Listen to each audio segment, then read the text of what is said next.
সমাজের চোখে যারা তথাকথিত নিচু তলার মানুষ, যাদের ছোঁয়া এড়িয়ে চলে অনেকেই, সেই হরিজন বা সুইপার সম্প্রদায়ের ঘরে আজ আনন্দের বন্যা। কোনো আভিজাত্য নয়, বরং মাহারা এক এতিম কনের বিয়েতে বড় ভাই কিংবা অভিভাবকের ছায়া হয়ে হাজির হলেন স্বয়ং জেলা প্রশাসক। গাজীপুরের ডিসির এমন বিরল ও উদার আচরণে এখন মুগ্ধ পুরো জেলা।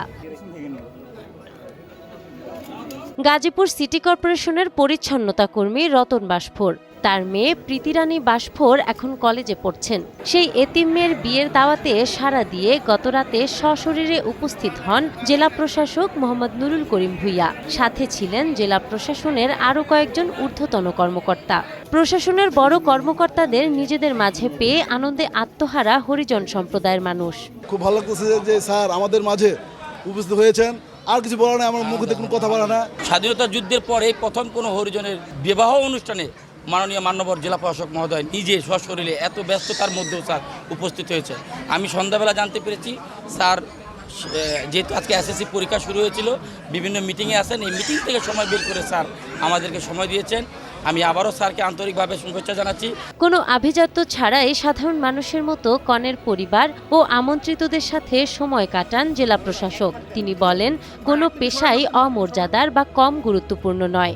এই সম্প্রদায়ের লোকজনের অনুষ্ঠানে ওনাদের সম্প্রদায়ের বাইরের লোকজন খুব বেশি একটা আসে বলে আমার জানা নেই।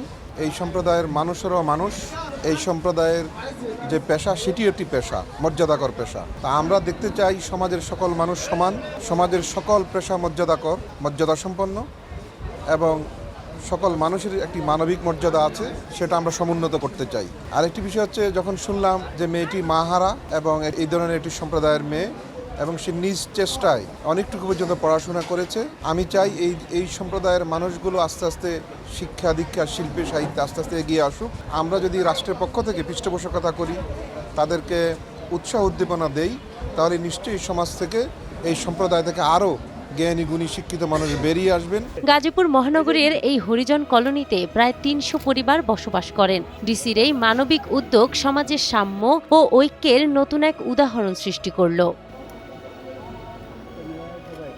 নাহার বৃষ্টি, টাইমস টুডে।